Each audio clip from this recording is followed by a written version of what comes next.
हिंद बच्चों, तो हमारे पास एक मोस्ट इम्पॉर्टेंट डाउट क्वेश्चन है और ये क्वेश्चन आपके पास 99% स्टूडेंट्स का जो है वो डाउट रहता ही रहता है, तो बहुत ही बेहतरीन तरीके से समझिएगा इसको। ये जो क्वेश्चन आपके पास इलेक्ट्रिसिटी चैप्टर से है, तो इसमें कहा जाता है a cylindrical wire is stretched to increase its length by 10%। तो लेट से एक आपके पास एक सिलेंड्रिकल वायर था इनिशियली जिसकी लेंथ एल थी।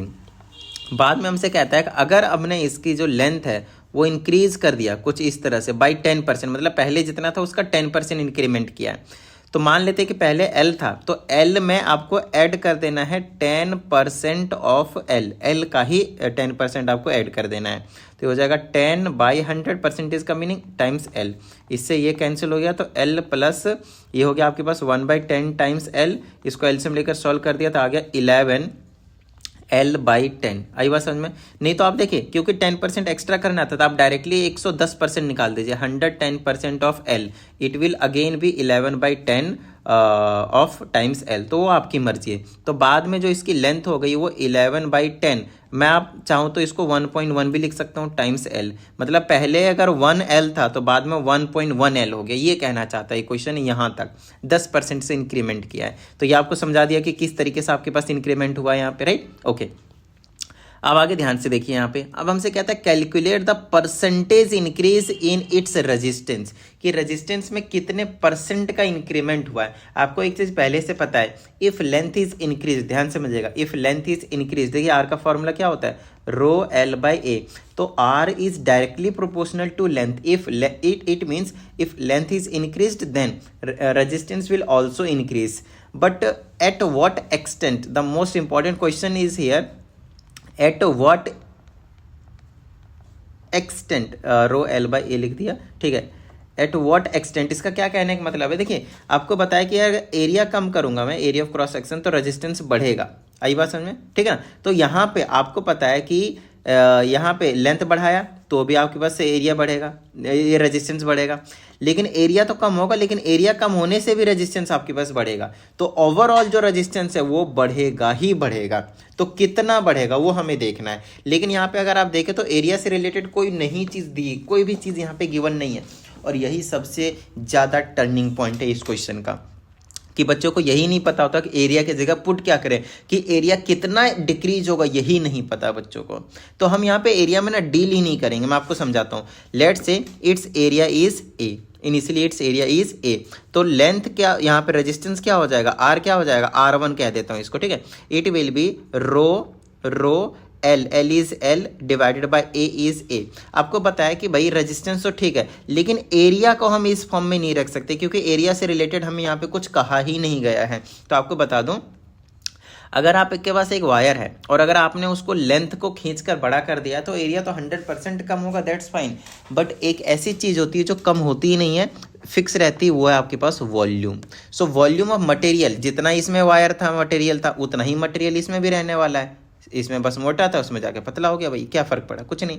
तो हम क्या करेंगे, इस एरिया को ना वॉल्यूम के टर्म्स में लिख देंगे।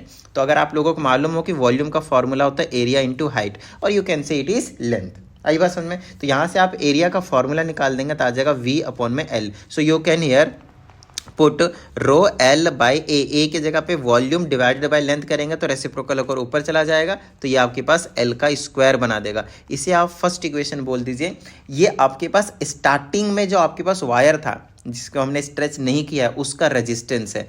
बहुत प्यारी सी चीज़ है, ध्यान से याद रखिए इसको, समझ के, ठीक है ना। चलिए, तो पहला रेजिस्टेंस हमने तब निकाला है जब क्या कहते हैं इसको, जब आपके पास रेजिस्टेंस जो है किसी भी तरह का स्ट्रेच हमने नहीं किया था। अब हमने स्ट्रेच कर दिया तो अब रेजिस्टेंस कितना होगा वो हम पता करना चाहते हैं, ठीक है। चलो, तो अब जो नया रेजिस्टेंस होगा वो कितना होगा, R2 होगा, ठीक है ना। उसके लिए रो, अरे ये जो चीज़ है रो के बारे में मैंने आपको कुछ बताया ही नहीं।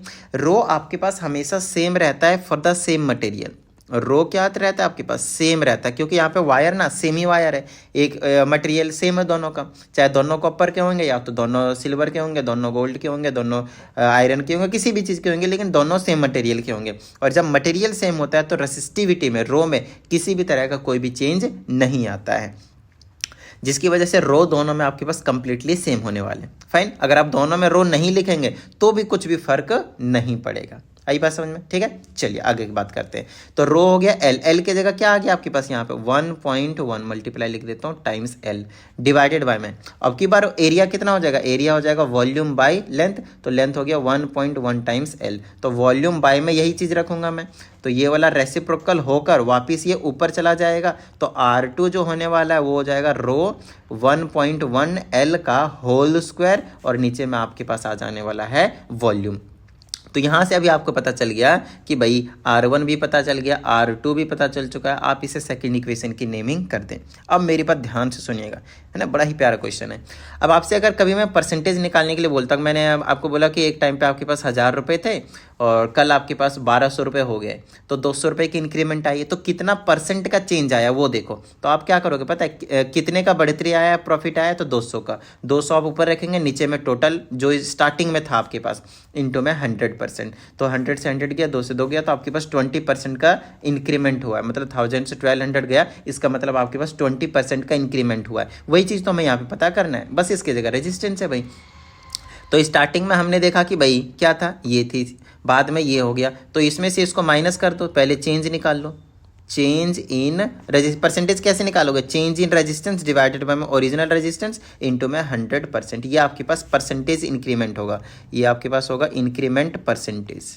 आई बात समझ में कि कितना इंक्रीज हुआ है। तो डेल्टा आर का मतलब चेंज है, तो चेंज इन रेजिस्टेंस, तो चेंज इन रेजिस्टेंस कैसे निकलेगा, R2 माइनस R1, क्योंकि R2 बड़ा है ना, देखो इसमें से इसको हम माइनस कर देंगे। आगे बात समझ में? ठीक है, चलें आगे, ओके फाइन।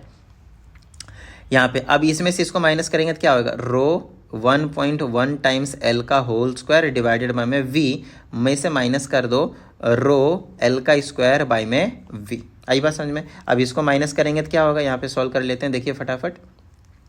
तो नीचे तो v रहेगा और ये आपके पास यहाँ पे l का स्क्वायर ही रहेगा, तो ये आ जाएगा रो 1.1 का होल स्क्वायर बाहर कर देता हूँ, ठीक है ना, ऐसे करके लिख लेता हूँ। फिर ये रो एल स्क्वायर बाय में v और माइनस रो एल का स्क्वायर बाय में v, चाहे आप दोनों में से हटा भी देते तो भी कोई दिक्कत नहीं आती। तो ये हो जाएगा 1.1 का होल स्क्वायर, आप चाहें तो rho L square by V common ले लें तो और भी ज़्यादा इजी हो जाएगा आप लोगों के लिए, और कुछ नहीं। आई बात समझे? तो ये हमने कॉमन ले लिया, तो मेरे पास क्या बचा, 1.1 का होल स्क्वायर में से यहाँ पे बचेगा माइनस का 1। आई बात समझ में? आप चाहें तो इसको और आगे सॉल्व कर सकते हैं, तो ये हो जाएगा रो एल का स्क्वायर बाई में वी, 1.1 का स्क्वायर होगा 1.21, उसमें से माइनस कर देंगे 1, तो ये हो जाएगा मेरे पास रो एल का स्क्वायर डिवाइडेड बाय में वी और यहाँ बच जाएगा 0.21।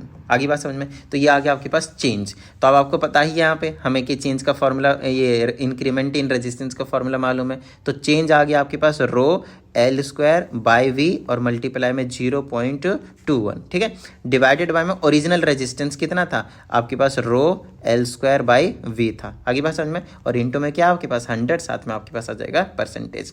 तो ये और ये तो कंप्लीटली सेम है आपके पास, तो आपके पास बच गया 0.21 और मल्टीप्लाई में 100%। अब बिना डेसिमल में लाइव सॉल्व कर सकते हैं, देखिए वो अपने अपने कैलकुलेशन की बात है, अब कैसे आपको पसंद है, ठीक है। तो 20 इसको मल्टीप्लाई कर देंगे तो आ जाएगा 21%। तो आपके पास जो लेंथ में इंक्रीमेंट हुआ है वो आपके पास 21% का इंक्रीमेंट हुआ है। आई बात समझ में? ठीक है। तो अगर आप लोगों को कुछ डाउट आता है तो इस नंबर पर भेज दें, आप लोगों को प्रॉपर वीडियो सोल्यूशन मिल जाएगा। If you need personal online class तो उसके लिए आप इस